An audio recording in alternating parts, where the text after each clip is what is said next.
Tohle je Zorin OS, nejlepší náhrada za Windows. No a já bych si tady změnil asi to, jak to vypadá, protože to má hodně změnitelného v nastavení. Tady máme 4, ve free verzi máme 4 vzhledy, příklad tohle, což je takové jak Windows 11, akorát s takovýmhle menu, což je celkem hnusné. Potom tady tohle, což je takové gnom rozhrání, potom ještě takové.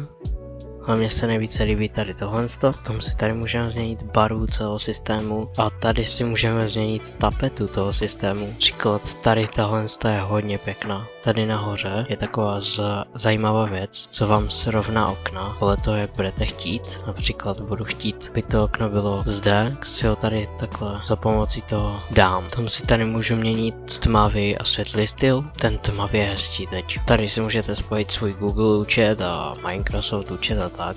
Teď vám dokážu, že to je Linux. Když půjdu na terminál a v terminálu napíšu neofetch, tak se mi zobrazí celé tady tohle.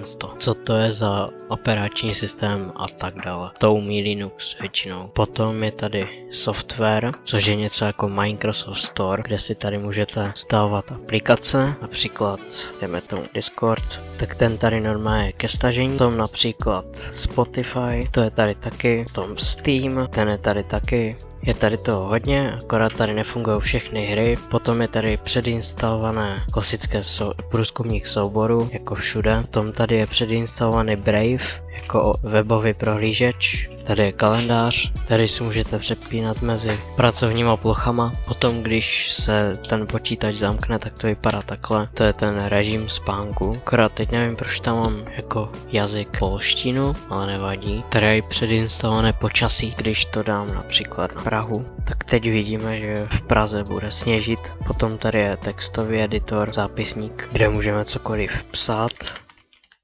Akorát by mě zajímalo, jak to teď uložím. Chci to na plochu uložit a na ploše to nemám. Až teď to tam mám. Tady mám ten svůj text, který když otevřu, tak tam mám. Potom je tady plno funkcí, jako třeba propojení s telefonem a počítač s telefonem s oznámením braní hovorů a tak přes počítač, ale to je takové navíc. Takže tak jo, dejte mi vědět do komentářů, hodně mě to potěší, když tam uvidím nějaký komentář. Dejte mi vědět, jestli se vám to líbí. Každopádně dejte vědět, jestli se vám líbí i tyhle videa, protože to zkouším dělat a zajímal by mě váš názor. Tak zatím čau.